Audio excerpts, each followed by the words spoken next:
Olá a todos os nossos ouvintes do podcast The Hub Talks. É um prazer enorme estar aqui com vocês para mais um episódio. Estamos aqui hoje com Rui Caminha e Paulo Silva, nosso ilustríssimo convidado. Paulo, muito obrigada por topar participar desse episódio. E vou pedir para o meu co-host Rui apresentar um pouquinho do Paulo para as pessoas que nos escutam hoje. Muito bem, Isa. Muito bom estar com vocês. Muito bom agradecer ao nosso público já fiel aqui do The Hub Talks. Acho que estão entrando aí já no 30º episódio. E o Paulo conheço já de outros carnavais, desde a época do Mercado Livre. A primeira vez que a gente esteve juntos foi em 2019, eu acho. Então já tem 5 anos, pré-pandemia.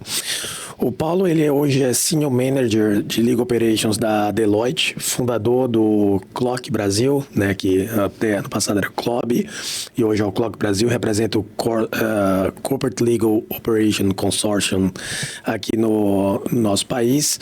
É advogado, tem MBA em Gestão Empresarial e é um dos precursores do movimento que a gente vai conversar hoje, que é o movimento de Legal Operations no Brasil. Paulo, muito bem-vindo, é um prazer enorme estar com você hoje aqui. Puxa, Rui, obrigado, Isa, obrigado. Estou, profundamente feliz, profundamente honrado de estar aqui, né, para participar desse episódio aqui do The Hub Talks.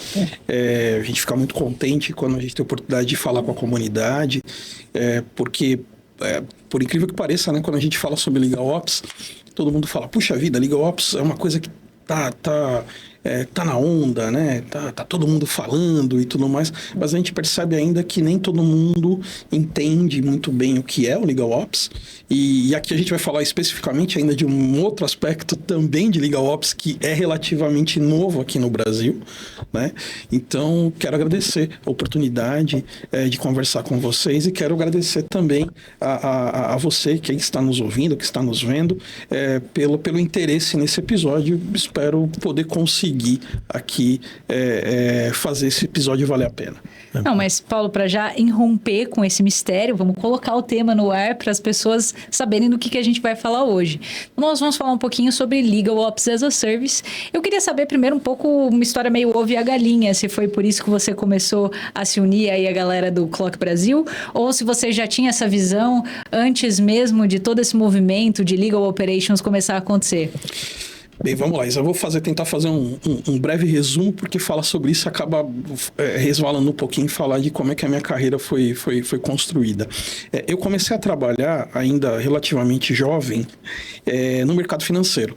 E aí, entendam, tá? Quando eu falo de mercado financeiro, eu não estou falando a gente ter essa visão muito de Faria Lima, né? Essa coisa, não, trabalho em mesa de operações, não. Eu comecei a trabalhar em banco, eu era escriturário, eu fui caixa de banco, eu fui tesoureiro. E muito antes até de pensar em ser advogado, eu tinha meus 14, 15 anos ali. E o que aconteceu é que desde inicialmente no meu trabalho, eu já fui entendendo e fui sempre ficando na área de operações. Então, eu olhava, eu já trabalhava com a ideia de operações, depois migrei de área, fui trabalhar em áreas de operações, de cartões de crédito, de empréstimo consignado, sempre na área de operações. A essa altura do campeonato, eu já era advogado, e aí a gente costuma brincar que fazia turno duplo, né? Você trabalhava no banco e depois tinha ali uns processos que a gente tocava e tudo mais. Mas num determinado momento, eu saio do mercado financeiro, saio de banco e vou trabalhar num departamento jurídico. Tinha tido algumas experiências já em escritório, tinha ajudado ali no escritório, inclusive, e aí é muito interessante isso, né? Porque quando eu recebi esse convite para trabalhar nesse escritório, eu me lembro que a pessoa que me convidou falou assim, ele me disse assim, eu lembro que você era bom em Excel, eu lembro que você conseguia fazer umas automações em Excel, me ajuda. Isso a gente está falando ali do longínquo ano de 2003, 2004, né? E eles naquele momento estavam desenhando um sistema interno. E aí eles me chamaram, puxa, me ajuda aqui no desenho desse sistema, o que você entende que tem que ter de campo, né? O que você entende que um campo que se amarra com qual campo, com qual chave a gente vai usar e tudo mais.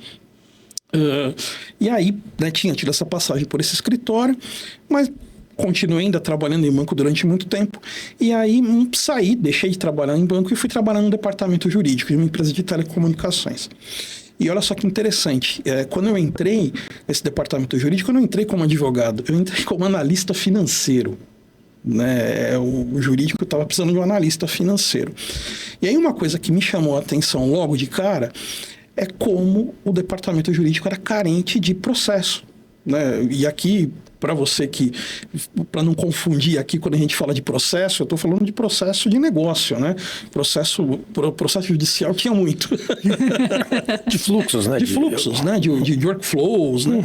Como isso era carente, como era carente de indicador, né? Como você não tinha claro ali quanto tempo você gastava naquelas atividades, quanto você gastava efetivamente, qual era o custo daquela operação. Isso porque advogado já é acostumado a cobrar a hora, hein?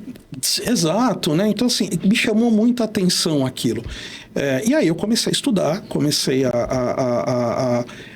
nessa época você ainda não se falava em Legal Ops, você tinha aqui a questão, você já tinha, né, a Laura Seren, a Samantha Albini falando ali de controladoria jurídica, de gestão em escritório, e aqui, mas ainda se falava muito em gestão em escritório, não se falava tanto em gestão no departamento jurídico. Aqui é até uma questão que a gente pode um outro papo, né, de como é que a gente trabalha a questão de advogado interno, mas né, tô até me estendendo, te peço desculpa, mas resumidamente, como é que eu chego nessa ideia de Legal Ops ou trabalho com Legal Ops? Justamente foi por entender que era algo em que os departamentos jurídicos e os escritórios eram extremamente carentes. Ou seja, né, essa ideia de gestão, a gestão sempre foi algo em que os escritórios e departamentos sempre foram muito carentes. Né? E aí a gente começou a desenvolver todas essas frentes de gestão, começando ali com gestão financeira, passando por gestão de fornecedores. Num determinado momento, isso lá pelos idos de 2016, a gente acaba travando o conhecimento com o Clock. Né? Olha ali pro Clock é fundado, né? E a gente começa a procurar os conteúdos que o Clock publica e tudo mais e fala, opa, isso aqui parece que tem conexão com aquilo que a gente está fazendo aqui. Né? Me parece que isso aqui, as competências que o Clock está propondo, parece que faz sentido com a nossa proposta de como um departamento jurídico e como o escritório deve ser gerido. E foi a partir daí que começou essa conexão com o Clock, né? Então, essa conexão se dá no primeiro momento olhando muito para esse... A ICC já tinha, verdade, um framework de Legal Ops, mas sempre me pareceu que o Clock foi muito mais feliz na maneira como ele comunicava esse framework, na maneira como ele estruturou isso, até os níveis de maturidade e tudo mais. E aí a gente começou a estudar isso, implementar isso dentro do departamento, e começou também um trabalho de se conectar com outros profissionais que faziam isso, que alguns já se reconheciam como Legal Ops, outros não se reconheciam como Legal Ops. Às vezes era uma coisa que o cara não sabia muito bem o que ele era, quem ele era. Então tinha muito essa coisa de, não, olha, você tem um nome, né? Você tem um nome para isso aqui. Então, a partir disso veio a CLOB, né? A gente tenta ao longo de alguns anos algumas formações, e aí em 2019 a gente consegue uma formação com alguns profissionais que acaba funcionando bem, né? E aí, no ano passado, a gente finalizou esses alinhamentos para que a CLOB se transformasse no capítulo Brasil do Clock. E aí eu sou muito feliz por ser um dos Regional Group Leaders aqui no Brasil. Cara, muito legal, né? Muito legal, muito legal. E assim, talvez para todas as pessoas não seja muito claro o que é Legal Operations. E eu sei que é um tema complexo, área extensa, mas se você pudesse só contextualizar para os nossos ouvintes que não estão vindo muito dessa área, como que você explicaria o que é Legal Operations para a gente poder explicar depois o que é isso as a service? Bem, a gente costuma brincar que se você perguntar para 10 profissionais de Legal Ops para que ele conceitue Legal Operations, provavelmente você vai ter 12 definições. Mas eu gosto daquela definição que eu acho que consegue concentrar aqui as questões dos pilares de Legal Ops e para que é. Então, o que é Legal Ops? Legal Ops, a gente entende Legal Ops como um conjunto de profissionais, de processos e de tecnologias e de ferramentas que existem dentro de um departamento jurídico ou dentro do escritório para que eles prestem serviços mais eficientes e eficazes. E aqui eu sempre gosto de destacar a questão de eficiência e de eficácia. Eu sempre digo o seguinte, olha, eficiência tem a ver com processo. Né? Então, como é que eu torno um processo eficiente? Né? Então, voltando aqui, né, como é que eu torno esse processo eficiente do ponto de vista operacional e financeiro? Eficácia tem a ver com os objetivos estratégicos. Né? Tem a ver com o alinhamento destes processos em relação ao resultado. Né? E aí eu sempre gosto de dizer assim, você pode ter processos que são extremamente eficientes, mas que não estão alinhados com a estratégia da companhia. Ou ineficientes que são eficazes. Né? Exato. Né? Então, você tem essa situação. Desse conceito, o que eu gosto de destacar? Né? Então, a gente está falando de conjuntos de pessoas, de processos de tecnologia, né? Então, e esse é o tripé de LegalOps, pessoas, processos e tecnologia. Então, a gente costuma dizer que são pessoas vocacionadas, né? E aqui eu acho que tem um desafio muito grande ainda no Brasil, porque as áreas de LegalOps, elas foram sendo construídas, de certa maneira, numa perspectiva muito de... o time de LegalOps é aquele advogado que parece que não gostava muito de advogar, era aquele advogado que, né, era aquele profissional que parece, ele não é tão bom tecnicamente, né? E quando, na verdade, não. A gente tem que criar times que são vocacionados para operação, né? E times vocacionados para operação e com capabilities diversas, o time multidisciplinar. Então, a gente está falando de pessoas. Quando a gente fala de processos, a gente tem que pensar em processos que são processos escaláveis, processos que são replicáveis e, por isso mesmo, principalmente processos em que a gente vai usar a tecnologia para aplicar automação neles. Né? Então, conceitualmente, podemos dizer isso, ou seja, são processos, é o conjunto de processos de negócio, de pessoas e de ferramentas que vão viabilizar uma prestação de serviço mais eficiente e eficaz em departamento jurídico e em escritório. Esse é o conceito, né, assim. Mas eu gosto de dizer que eu gosto de pensar que a área de LegalOps existe para tornar a vida do advogado mais fácil. Né? No fim do dia, o nosso grande trabalho é tornar a vida do advogado que está no escritório ali ou no departamento jurídico mais fácil, ou seja, dar para ele os insumos necessários, os dados necessários, os processos necessários e as ferramentas necessárias para que ele possa desempenhar a atividade de produção jurídica, a atividade intelectual nas frentes que ele esteja, seja no contencioso, seja no consultivo, seja na área de contratos. E só para os nossos ouvintes ficarem na mesma página que a gente, deixaremos linkado aqui na descrição do vídeo depois. Um dos materiais que está servindo de bastante base para a gente bater esse papo hoje é um artigo que você já produziu sobre esse tema de LegalOps as a Service. E eu achei bastante curioso ali no início, logo quando você menciona a questão desse efeito borboleta e começa a debater justamente isso, né? Os problemas que o jurídico enfrentava com escalabilidade, com previsibilidade, com eficiência, eficácia, e daí surge o grande desafio, que eu acho que é o que, fora do jurídico, inclusive, todos encontramos hoje, que é o desafio de fazer cada vez melhor com cada vez menos. E eu queria ouvir um pouquinho da sua perspectiva sobre como que isso foi feito, como que isso é feito e como que isso pode ser feito sob a ótica aí de LegalOps e se de fato dá para fazer mais com menos.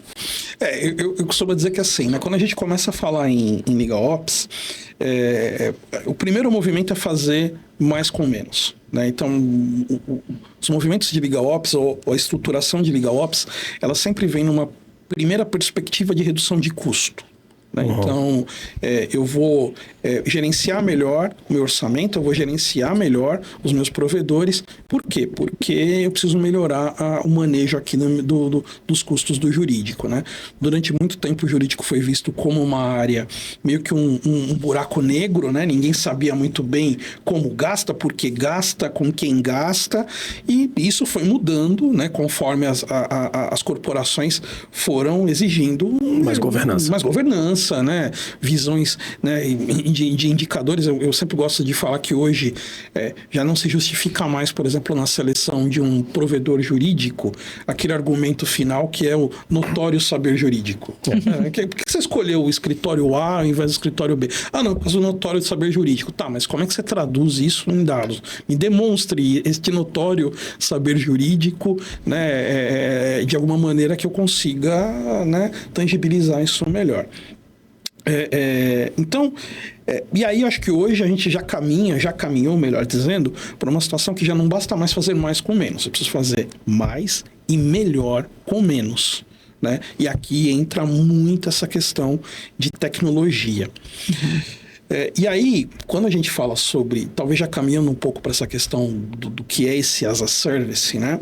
É claro que e a gente tem vários estágios hoje de corporações e escritórios que entendem o LegalOps. Tem corporações que já incorporaram, entenderam a ideia, escritórios que já incorporaram, entenderam a ideia, né? Já tem suas estruturas, né? Já tem profissionais, já conseguiram construir equipes multidisciplinares, e aí segura esse multidisciplinar, porque na questão das service isso é importante. Já conseguiram, ou tem conseguido ali repensar os seus processos, né? Já tem conseguido pensar aqui tecnologia, e tecnologia é uma outra coisa aqui que a gente vai também aprofundar aqui no as a service. Eu tenho ainda corporações e tenho ainda escritórios que ainda estão tateando isso, estão querendo entender como é que isso funciona. Ok.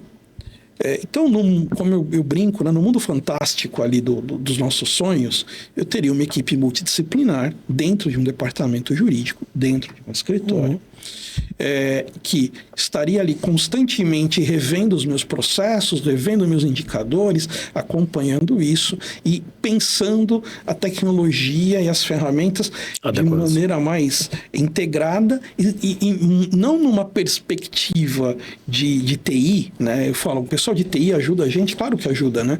Aliás, isso é até uma outra brincadeira e até talvez pela maneira como o LegalOps foi sendo incorporado, né? Muitas e muitas vezes o pessoal confunde a área de LegalOps com uma área de TI, né?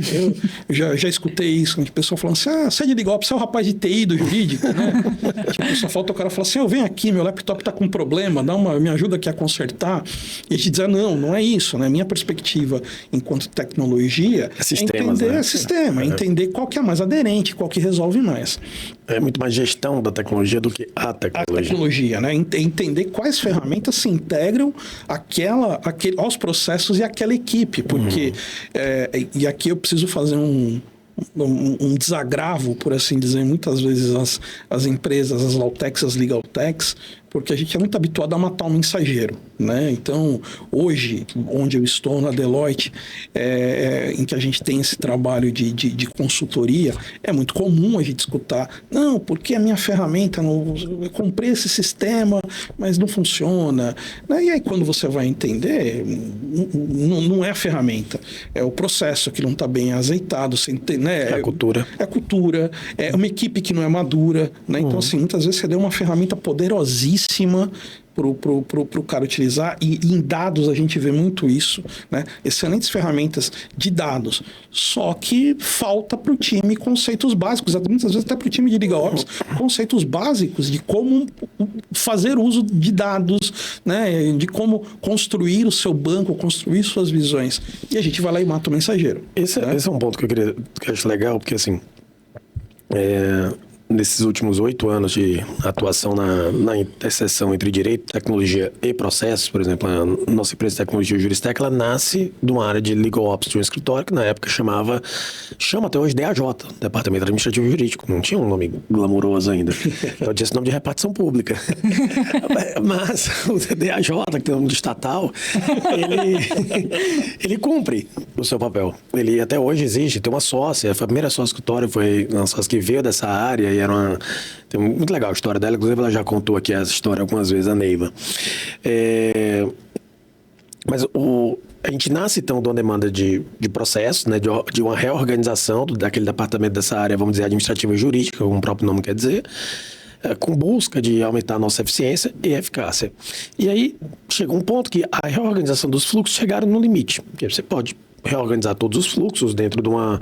vamos dizer que está montando um carro. Você organiza ali as pessoas, cria a linha de produção. O simples fato de você criar a linha de produção e ainda assim serem seres humanos que estão montando o carro, beleza. Em um dado momento você automatiza a linha, bota dentro de uma esteira, exato, e vai um monte de robô e você vai melhorando. Mas a revolução do carro é um bom exemplo. Não foi a invenção do carro. Foi muito poderoso. Foi a invenção da linha de produção do carro. Essa foi o que mudou. Ninguém lembra quem inventou o carro. Todo mundo lembra do Ford, que inventou a linha. É isso, perfeito. De produção. Então, um pouco disso a gente vai organizar. Só que também tem um momento que a própria linha de produção tem seu limite, que é o limite do fluxo. Aí entra a tecnologia. Só que o que eu vejo no direito um pouco diferente das outras áreas, né? Então, assim, tudo isso que a gente está falando, a gente fala hoje no direito como se fosse assim, uma coisa, nossa, que coisa interessante, mas... A gente está no começo do século XX da administração aqui. Quando a gente está falando boa parte disso aqui, eu acabei de falar. O Ford começo do século XX. Começo do século XX, né? Ele começa com a ideia dele ainda no final do século XIX, né? Implanta no começo do século XX. Mas a gente falando assim, 100 anos que isso já está bem arquitetado. É claro que isso sai de um Taylorismo e de um Fordismo e vai evoluindo, mas os conceitos básicos da administração são da década de 80, 90, Peter Drucker e tal, assim, a revolução industrial da Toyota, da eficiência, eficácia. A ideia de indicador. A ideia de indicador é muito do japonês. Então, assim, isso é muito bem consolidado em outras indústrias. Que, por sinal, aí já tem mais maturidade. Uma coisa que na nossa área ajuda, aqui falando para o nosso público, essa maturidade em relação à tecnologia. Olha que eu sou uma empresa de tecnologia, então eu poderia muito bem dizer, olha, vai lá, compra tecnologia, é isso aí, sabe? Sabe aquele meme do diabinho? Vai lá. Compra aí. Mas, pessoal, é o seguinte, a tecnologia é meio e não fim. Não tem uma tecnologia mágica. Se você espera que foi muito engraçado que eu conto esse caos há muitos anos, que eu estava um grande varejista, uma grande empresa, assim, nos idos da tecnologia jurídica, em 2017, 2018, sentou à mesa e falou um pouco do meu produto, que à época era muito mais simples do que é hoje. O cara olhou, isso aí não funciona pra gente, porque o que eu queria mesmo é que eu estou contratando a IBM para desenvolver pra gente um software que vai usar, na época o que era? Watson, que vai usar o Watson, que vai criar pra gente, que ele vai captar o processo, vai ler o processo, vai cadastrar no nosso sistema, vai montar a petição, vai enviar, vai fazer o protocolo, vai ler a sentença, vai fazer o input dos dados da sentença, vai verificar se deve fazer acordo ou não, encerrar o processo. Você faz isso? Não. E o que você acha disso? Eu acho que você tem que procurar emprego depois disso, né? Mas o curioso é que essa empresa entrou em recuperação judicial na semana passada. Então, assim, aparentemente a ferramenta não evitou alguns problemas. Tá entendendo? Não foi tão mágico. Não foi tão mágico assim. A questão é, cuidado com tecnologia, pessoal, porque tem outra frase muito boa, que nada pior do que você chegar no precipício com maior eficiência. Ou seja, assim, se você não souber para onde você quer ir, que é eficácia, qual é o resultado que você quer gerar, como você quer, o que é que você está buscando, qual é o teu propósito, às vezes uma troca de tecnologia só vai fazer você chegar no fracasso mais rapidamente. Entendeu? Então, essa maturidade tecnológica é uma coisa que no mercado jurídico falta muito. Então, você pode botar a história daquele negócio. Não adianta eu colocar aqui um F-15 parado no meu jardim, no meu quintal, que eu não vou fazer nada com ele. Não sei nem como é que liga o F-15. Deve ter um botãozinho específico, não sei onde é que é. Não sei o que fazer com o Boeing, tá entendendo? Então, às vezes, assim, o sujeito tá andando de patins. Você sai de patins e o cara vai para um Jetta, vai para um Corolla, já é, meu amigo, um salto tecnológico gigantesco. Sim. Mas o cara, às vezes, tá olhando, não, mas o Elon Musk tá chegando na Lua. Aí o cara, nem todo mundo é o Elon Musk. Não, nem todo mundo tem que chegar na Lua. E não é o propósito. Exatamente, o Elon Musk chega na Lua, mas os foguetes do Elon Musk, eles não servem para carregar soja. Entendendo? Eles não transportam passageiros em São Paulo. Eles não levam criança para a escola. Então, assim, é fantástico para algumas coisas, as super tecnologias, mas a grande tecnologia do dia a dia é muito mais tecnologia, muito mais simples, mas que resolve os problemas do dia a dia. Não adianta, ele não vai te levar, pensando aqui em São Paulo, ele não vai te levar do centro para Itaquera. Não, é isso. E aqui eu acho que eu vou antecipar uma questão, e eu peço desculpa a você se você já me ouviu dando esse exemplo. Eu sei que é um exemplo repetitivo, mas eu gosto de dar esse exemplo quando a gente fala sobre projetos de tecnologia em departamento jurídico, em escritório. Veja, eu entendo que esses projetos eles fracassam e podem fracassar por 3 motivos. Comprei errado, implantei errado, né? e não tenho quem opere. E eu gosto de dar esse exemplo, assim, a gente estava até falando um pouco antes de começar, eu gosto muito de café, né? E eu gosto de dar esse exemplo. Eu falo, olha, você queria comprar uma máquina de café. E aí você foi lá e comprou, pode falar a marca aqui, a gente não vai ter problema. Né? Eu falei até Toyota, que é concorrente, mas podia ser um Civic também, Fernando. Não, na próxima, se você quiser ser a marca de café patrocinadora do episódio, a gente até menciona uma específica. Sua marca aqui. Mas, vamos dizer assim. E aí você gosta de café e você compra a marca, uma máquina de café que hoje é divulgada por um ator hollywoodiano muito bonito. Sim. Não é? Ok? Um charmosão. Exato. Café pilão. Você comprou essa máquina, só que tem um problema. Essa máquina só faz café. E você queria uma máquina multibebidas. Você queria uma máquina que fizesse cappuccino, chocolate. Esta máquina não faz isso. Aliás, você podia ter comprado uma máquina, inclusive, que era mais barata, porque ela era divulgada por um cara não tão charmosão. Né? Mas... Tem a taxa do charme. Exatamente. Né? Mas você comprou mal. Você comprou a tecnologia errada. É o exemplo que você deu. Você precisava de um carro, você foi lá e comprou um avião. Você não precisava disso. Então, né? O segundo ponto é que, ainda que você tenha comprado corretamente, então assim, puxa, não, eu comprei a cafeteira que eu queria. Só que você queria colocar essa cafeteira aqui, né? E você não tem tomada. Né? Então, você vai precisar fazer uma gambiarra, você vai precisar quebrar, vai precisar colocar uma régua T e tudo mais. E aí, toda aquela experiência que você queria, que quando a visita chegasse na sua casa, olhasse a cafeteira e falasse, puxa vida, o cara venceu na vida, ele tem uma cafeteira dessa, se perde. Você implantou. Não funciona do jeito que você queria.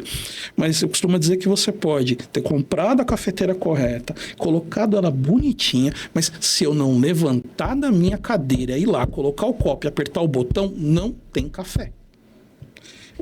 Trazendo isso para o mundo de LigaOps, o que a gente quer dizer com isso? Olha, eu posso ter a tecnologia adequada e corretamente implantada, mas se eu não tiver o time que a opere, que saiba operá-la, né? Ainda que este operar seja apertar 2 ou 3 botões, mas quais botões, ele precisa saber quais botões ele tem, o resultado não vai se dar magicamente.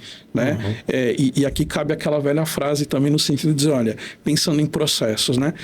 Eu vou automatizar o meu processo. Se o seu processo é ruim, parabéns. É o que eu acabei de falar. Você automatizou o caos. Exatamente. Né? Você só chegou no resultado pior mais rapidamente. Agora. Exatamente. O exemplo que você deu do precipício é muito bom. Eu estava indo para o precipício a 20 km por hora, agora eu estou indo a 160. Olha que legal. Maravilha. Né?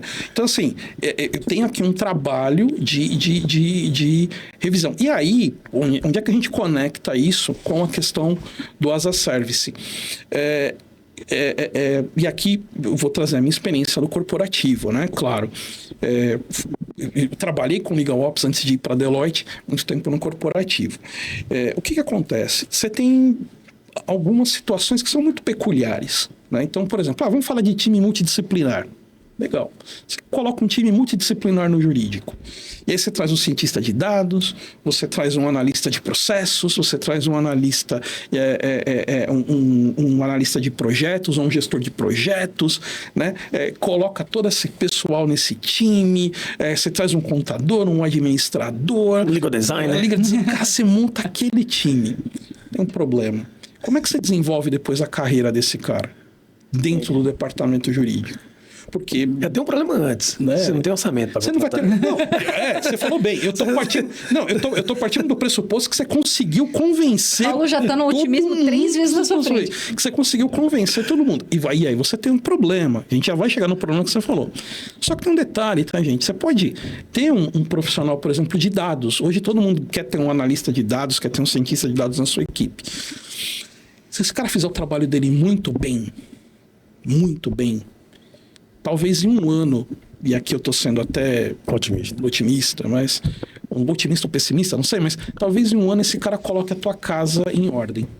E aí toda aquela questão dos dados, dos indicadores que antes você penava para extrair, baixava Excel, agora você tem tudo isso. E aí, o que você faz com esse cara agora? Porque será que ele vai ficar ali só para ficar dando manutenção na base? Né? E aí pega a questão do orçamento. E aí virou o ano. E aí você vai virar para o seu vice-presidente, vai virar para o seu diretor e falar, olha, sabe o que é? Agora a gente precisa de um advogado tributarista. Porque, olha, todas aquelas dúvidas que eu tinha em relação às teses tributárias, às dificuldades, agora eu tenho todos os dados. Agora eu preciso de um profissional que vá pegar todas essas informações e vá aplicar o direito nisso e viabilizar. Aí ele falou assim, não, peraí. Você já pegou aqui o orçamento, né? E eu não posso agora, a gente não pode crescer o time, né? A gente até sabe que o que acontece às vezes é o contrário, né? Você vai falar do cientista de dados e vai falar, não, você precisa de um advogado tributarista. Mas aqui nessa nossa hipótese, perceba como isso é um problema. Porque você começou... você criou uma equipe, só que agora você tem um problema de como é que você desenvolve essa equipe? Como é que você mantém essa equipe motivada? Que projetos você entrega para essa equipe? Porque sim, você pode correr o risco de chegar num determinado limite em algumas questões, né? Mas agora você tem uma equipe. E essa equipe está construindo o orçamento. Ela está, né? Então, aqui começa essa ideia do as a service. Por quê? Porque a gente... Posso só complementar uma coisa, Paulo? Claro, por favor. Experiência. E acho que isso vale a pena. Uma coisa, de novo, nessa interseção dessas duas áreas, tecnologia e direito, e depois uma terceira que é design, uma coisa que eu percebi é que, assim, quando eu fazia isso dentro do escritório, né, então tudo isso começa dentro do escritório de advocacia. Eu lembro até hoje, assim, eu fui contratar... Porque quando você não é de uma área, a gente, por uma questão de instinto, a gente diminui a outra para poder caber na nossa cabeça, que é limitada. Então, eu não sou da área de programação, você pensa, não, é só uma garotada aí, uns programadores aí. Você vê um cara mais ou menos com carinha de net, você acha, já passou, já é programador. Já é o suficiente. Você vê um cara todo descolado, você pensa, esse deve ser um designer da hora. Você compra essa aparência, exatamente, essa é uma limitação nossa, minha, de seres humanos. Então, na época, eu vi assim, eu ia aqui do lado, a gente tá aqui do lado da USP, aqui na USP, pegava aqui um programador do IME, pensava, entra aí, trabalha aí, vai programando aí. E aí esse cara ficava aqui 3 meses. Aí eu achava que era salário, aumentava o salário dele. E não sei o quê. Não, mas você vai ficar aqui, cara, você vai ser o chefe, só tem você ali. Chefe do quê? Eu não tem ninguém aqui para me ensinar. Essas profissões, pessoal, diferente assim, elas não são profissões. As pessoas vão para a faculdade fazer ciência da computação, engenharia da computação, meio que para ter um currículo, mas o aprendizado é muito dinâmico. Diferente do direito, que tem uma formação mais completa, a formação desses caras é na vida. Então, eles precisam estar em um ambiente que fomente conhecimento. Dentro do escritório, dentro do departamento jurídico, a maioria desses profissionais olham para esses departamentos e essas possibilidades com um terror para eles. Porque seria aniquilar a capacidade deles crescerem profissionalmente. Porque eles só tem ele lá, ele não tem com quem discutir, ele não tem uma ideia, não tem muita fórmula de bolo nisso aí pronta. Então o cara não tem como fazer, você nem consegue atrair profissionais. Então quando você realmente consegue atrair esse analista de dados, eu vou te falar uma coisa que talvez você não queira escutar, mas você está contratando a rapa do tacho. Porque sabe quem contrata analista de dados bom? O iFood, o Santander, tá entendendo? A Telefônica. Então, as grandes corporações chegam, Big Techs, a Microsoft, eu não contrato esses caras. Então, o que sobra no mercado, sobra uma galera muito limitada. E que, para entrar no escritório de advocacia, é porque o cara não conseguiu até uma carreira melhor do que aquela ali. Então, você vai contratar. E outra coisa, aí você contrata esse cara, vamos dizer que você consiga, porque você deu um salário muito bom para ele, o cara, você botou ele lá. Esse cara, rapidinho, ele vai esgotar o que ele tem que fazer, porque os desafios são relativamente limitados. Ele vai perceber que ele não tem para onde ir, e aí eu vou te dar a pior notícia ainda. E no dia que ele for, desmorona tudo. Perfeito, é isso. Acabou. Tá entendendo? Então, muito cuidado. O que parece assim, ótimo, eu vou desenvolver aqui, muito cuidado. Porque, assim, às vezes, cada especialidade na sua especialidade. Às vezes é interessante você ter o domínio do conhecimento dentro do seu escritório e tudo mais, mas tentar internalizar tudo, no dia que um cara desse foi embora a tua área de dados. Sim, é isso. E eu vou te falar, viu, Rui? E aí, voltando a essa questão da minha experiência, né? Mesmo em equipes em que você consegue ter um desenvolvimento, não adianta, vão ter capabilities que você vai precisar em algum determinado momento, mas esse tipo de momento passa. né? Então, nessa perspectiva de você ir construindo sempre seu time interno, sempre seu time interno, sempre seu time interno, você vai chegar num limite. E esse profissional também vai chegar num limite, né? E aí eu vou dizer que eu tive algumas experiências que foram interessantes, que me fizeram começar a entender melhor a perspectiva do serviço, né? Por exemplo, eu trabalhei num lugar que a gente tinha uma necessidade muito grande de automação. E eu trabalhava numa empresa de tecnologia. Então todo mundo fala, poxa, empresa de tecnologia deve ser super fácil para você e tal, você fala com os caras automatizam. Não, porque todo o esforço, todo o recurso core de tecnologia é pro core. Eu era a prioridade 214 do roadmap do cara. E isso se não aparecesse alguém no meio do caminho e falar, opa, cai aqui porque tem coisa mais urgente. E é para ser. Sim, né? E aí, só que a gente tinha necessidades, né? Para a gente alcançar essa eficiência e alcançar essa eficácia. E foi aí que a gente começou a, de fato, usar serviço. Então, a gente começou a contratar empresas de tecnologia, né, que ficavam ali na época, o meu time desenhava a regra de negócio, daquela automação, a gente testava, né, chamamos o nosso time de tecnologia e dizer, olha, me fala, a nossa automação roda em que framework? Ela roda no UiPath, ela roda no Blue Prisma, ela roda aonde que ela roda? Ela roda nessa daqui. Ok, pegamos uma empresa que trabalhava naquilo, ou seja, eu não ia ter problema de validação daquilo do ponto de vista de estrutura, do ponto de vista de aspecto de segurança, mas todo o desenvolvimento era externo, eu jogava para o meu time de automação, ele validou, funcionou, põe para rodar. E aí foi que, assim, e veja, eu contratei aquela empresa, aquele serviço por X tempo.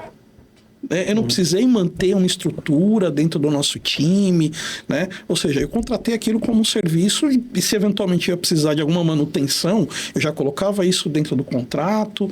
Enfim, é aí que a gente começa, ou pelo menos eu começo a entender que muitas das coisas que a gente faz dentro de LegalOps podem ser contratadas como serviço. Eu posso procurar empresas, eu posso procurar parceiros que vão me prover, né, de profissionais, e mais do que de profissionais. E aí acho que o que você falou sobre a qualidade dos profissionais é importante, né? Mas de uma expertise que eu preciso, mas eu preciso dentro de um contexto, dentro de um tempo. Até porque essa expertise de um profissional de mercado, né, numa consultoria, quando você contrata uma Legal Tech, uma consultoria como hoje, onde você está no caso da Deloitte, você... Tem uma coisa que assim, você quer que esse cara tenha trabalhado para várias outras pessoas. Você quer isso. É o risco, por exemplo, do escritório que desenvolve o sistema interno achando, eu vou desenvolver porque aqui tudo é muito diferente. É outra coisa, nunca faça isso, vai dar errado. Não sei qual é o seu sistema, só posso dizer uma coisa, vai dar errado. Todas essas iniciativas dão errado. Tá certo? Assim, se você é departamento jurídico, o seu propósito como departamento jurídico é assessorar o negócio principal. Tá certo? E não criar software de tecnologia. Vai dar errado. E ainda tem uma coisa, ainda que dê certo, só vai dar certo temporariamente, porque vai ter um momento que você vai ficar desatualizado. Como assim? Você não tem referência de mercado, sim, você não tem concorrente. Então, é o capitalismo sem concorrente, meu amigo. O que você acha que acontece? Fica obsoleto. Então, você precisa disso. Então, esse profissional que está no mercado, ele está lutando o tempo inteiro para prestar o melhor serviço. Como é que eu faço isso melhor? Como é que não sei o quê? Então, assim... E se você não gostou, você troca. E com muita facilidade. Coisa que você não consegue fazer com a equipe interna. E conhecendo indústrias diferentes. Sem dúvida. Né? Benchmark pra caramba. Na verdade, o tempo inteiro você está contratando com os caras. A gente vai fazer um projeto aqui dentro. A gente fala, ó, boas práticas, isso aqui. A gente não vai revelar por uma questão de LGPD. Mas você tem uma noção, olha, não vai por aí não. Mas por quê? Porque a gente acompanha o mercado. Não é assim que se provisiona. O pessoal não fica jogando 100% no provável em fase de conhecimento. Você está fazendo uma super provisão. Exato. Né? Mas com base... Não é. E aí você explica e tudo mais. Mas assim, você quer isso. Isso é fundamental. E você falou sobre questão de desenvolvimentos internos, né? E aí, né, hoje na Deloitte a gente tem essa frente voltada de consultoria também, ou seja, de repensar o modelo operacional de departamento jurídico de escritório. E a gente enfrentou isso, viu isso em alguns clientes. É um cliente que hoje ele sofre muito porque ele desenvolveu algo interno. E aqui tem até a dificuldade do teu tamanho, né? Porque assim, uma coisa é quando você tem uma grande corporação que desenvolveu um sistema interno, em algum momento você vai dar sustentação. posso ter aqui minhas críticas em relação a isso. Agora, em escritório, por exemplo, é terrível. Por quê? Porque geralmente você contratou um grupo de programadores, 2, 3 caras, passou um certo tempo, esses caras foram embora, você não tem a documentação. E se tiver também, você não sabe o que fazer.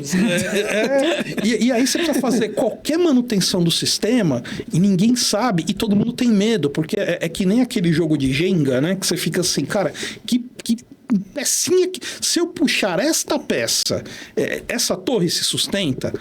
Cara, pode ser que você dê uma sorte, você puxa e tá tudo bem, mas pode ser que na primeira que você puxa, cara, tudo desmorona. Né? E aí o dedo vai pra você também. Exatamente. Você que puxou aquela pecinha, não interessa. Você já tava aquele Jenga todo faltando pecinha, mas foi com você. Foi com você, desmoronou na tua mão, né? Então, perfeito.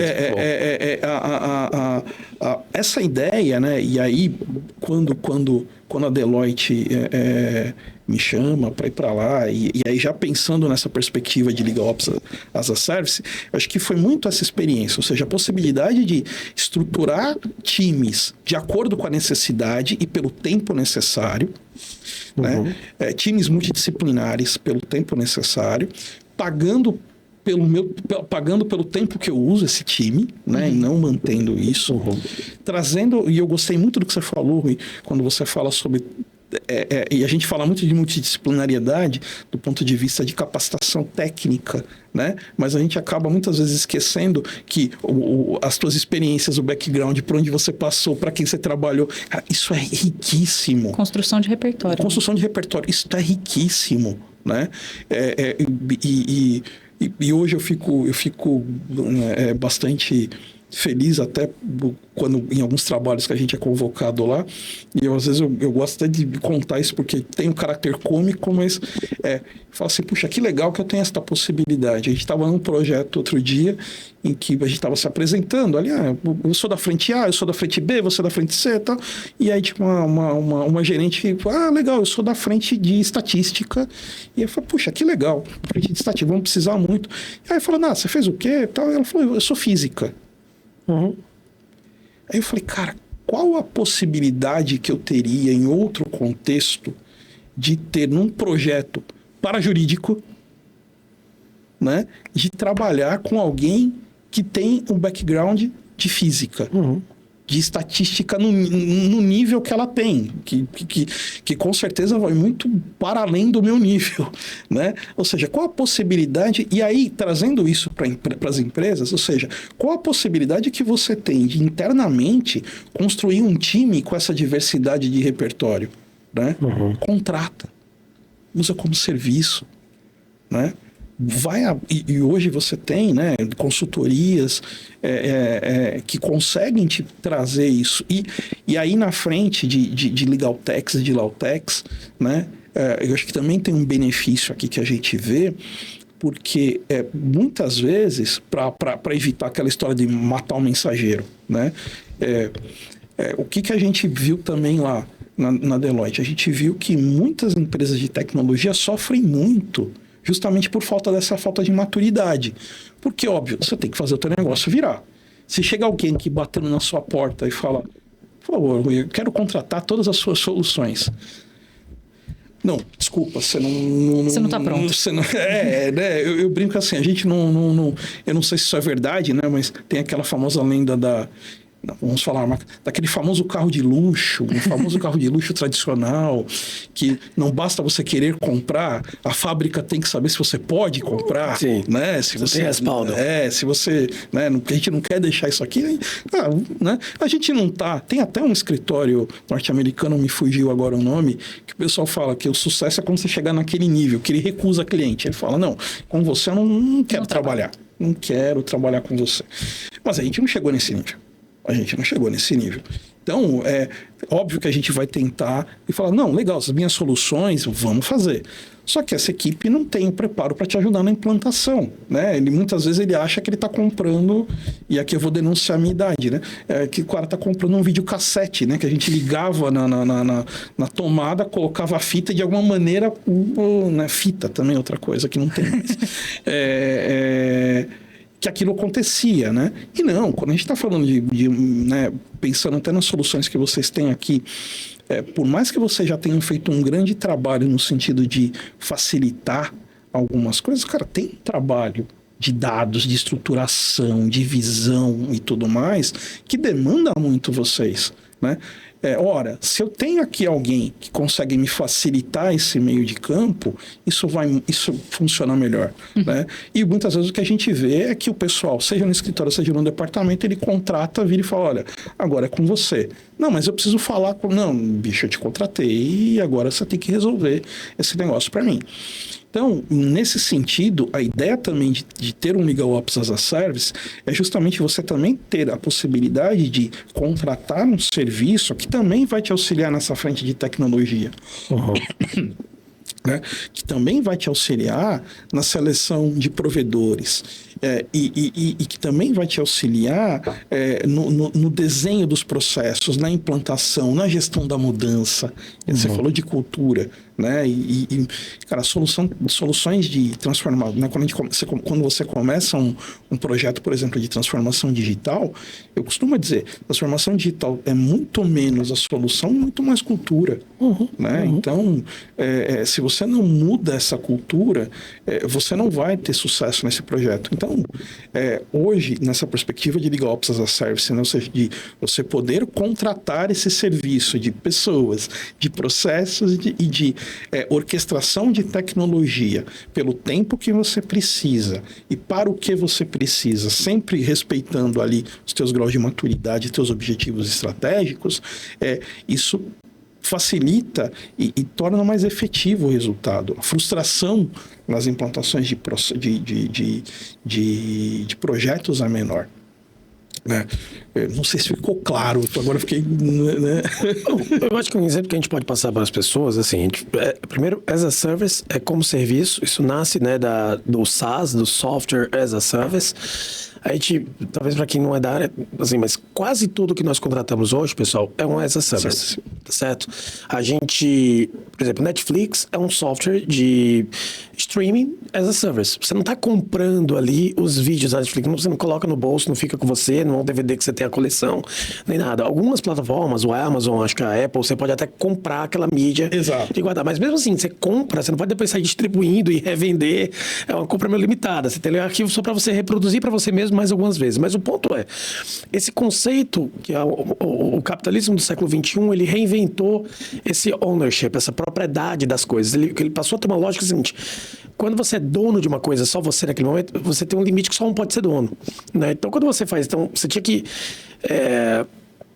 manufaturar milhares de DVDs, porque cada um tinha que pegar o DVD e levar para sua casa o DVD fisicamente, a mídia, não sei o quê. Então a ideia é, calma aí, cara, isso aqui agora tá tudo em nuvem, em vez de eu vender um DVD, eu vender a mídia, o cara quer mesmo assistir um vídeo. Então assim, essa preocupação de você ser dono, então tem que ser dono dessa equipe, será que você tem realmente que ser dono disso? Será que você não tem que focar no teu negócio principal? Tá entendendo?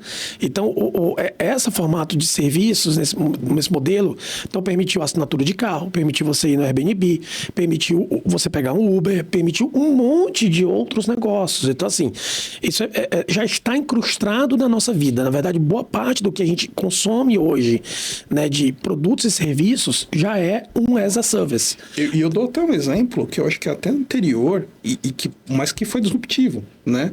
Que é a questão do telefone. Né? Para você que é mais jovem, eu vou dizer para vocês uma coisa: em algum momento da nossa história a gente comprava a linha telefônica. Sim. Aliás, neste momento que a gente está gravando isso aqui no mês de maio de 2024, neste momento o pessoal está fazendo a declaração de imposto de renda e você declarava no imposto de renda a linha telefônica. E é para inventário. Olha, bem lembrado, isso é para inventário, né? Então, e era uma coisa doida, né? Porque assim, a gente era algo realmente, eu tinha uma linha telefônica, mas, enfim, quando você muda essa perspectiva aqui, hoje a gente tem a quantidade de celulares que a gente tem no Brasil, e aí, por consequência, o acesso à internet, o acesso a todo esse mundo digital, né? Então, se você pensar, por exemplo, modelos de negócio como, e aí você citou, o Uber, o Airbnb, o iFood, os bancos como o Nubank. Gente, se a gente não tivesse mudado essa perspectiva da linha telefônica lá atrás, isso não seria possível. porque a gente ia ter uma oferta extremamente limitada, ou seja, um público, porque isso era caríssimo, a gente financia, né? Como eu disse para vocês, eu trabalhei em banco e na época a gente financiava a linha telefônica, olha só, em 24, 36 vezes, né? Então, imagine que uma parcela muito pequena da população poderia ter acesso a isso, né? Aqui em São Paulo nós tínhamos os planos de expansão da Telesp, outra coisa que não tem mais. Mas perceba como essa mudança de perspectiva de uma linha telefônica que deixa de ser propriedade e passa a ser serviço, ela vai permitir, óbvio, juntando com outros aspectos de tecnologia, mas ela vai permitir hoje uma gama de outros serviços que a gente não teria sobre outra ótica, sobre outra perspectiva. E outra questão, assim, que eu deixa para as pessoas, assim, pessoal, você foca naquilo que é a lógica da terceirização como um todo, assim, você focar naquilo que você tem o maior conhecimento, que você tem maior especialidade e que o que você sabe muito melhor do que qualquer outro são os mecanismos internos do seu negócio. Isso aí você sabe onde você quer chegar, só você sabe muito melhor. Mas algumas áreas especializadas, e por essa característica do Legal Ops ser uma área muito interdisciplinar, o que torna ela uma área cara, uma área difícil de montar, uma área difícil de você estruturar do zero. Então, muitas vezes isso aqui também serve para você, assim, até dar o start, depois você ter um núcleo interno que possa, óbvio, fazer a regulação disso, que é muito o papel do departamento jurídico, tem que ser um bom regulador. O departamento jurídico é exatamente, você abre o mercado para você ter as companhias e você se torna agência regulatória. Mas o cara que está na agência regulatória, ele tem conhecimento, tem que conhecer daquilo ali. Então, assim, a gente tem que conhecer, você vai conhecer da matéria, você vai conhecer onde quer chegar, mas você vai utilizar de produtos e serviços de terceiros. Então, acho que o grande desafio do Legal Ops que a gente vê no mercado é que exatamente por ser algo muito vago, daquilo que você falou, para voltar para 10 operadores, vai ter 12 definições, torna muito mais difícil de começar, né? De começar e torna muito mais passível de errar. Porque você vai correr o risco de ficar dando murro em ponta de faca durante um bom tempo. Então, assim, procurar realmente pessoas que tenham um bom nível de especialização e ajudar você até para construir o seu próprio time, se for uma questão de você eventualmente ter um time, faz muito sentido. Pensar então, no teu roadmap de implantação. E é isso. Ou seja, faz muito sentido. O que faz sentido? Né? Às vezes as pessoas perguntam assim, por onde eu começo? Né? Eu falo, olha, eu acho que tem algumas frentes que são importantes. Então, começa pela gestão financeira. Puxa, mas eu não tenho aqui condições de ter profissionais com skills em finanças ou em contabilidade. Ótimo, começa aqui. Aqui, começa a contratar o teu serviço de operações por aqui. Vai desenhando esse roadmap, né? Feito isso, e aí eu acho que você colocou muito bem, Rui, assim, você vai precisar de uma estrutura, mas essa estrutura tem que ter uma característica muito mais de orquestração, né? Ou seja, como papo de bastidores, a gente está falando de música um pouco antes, né? Ou seja, é isso, né? Ou seja, o papel de Legal Ops olhando para toda essa orquestra, olhando para todos esses músicos, olhando para todas essas habilidades e ferramentas diferentes e sabendo, olha, quando é que cada um entra nessa peça, né?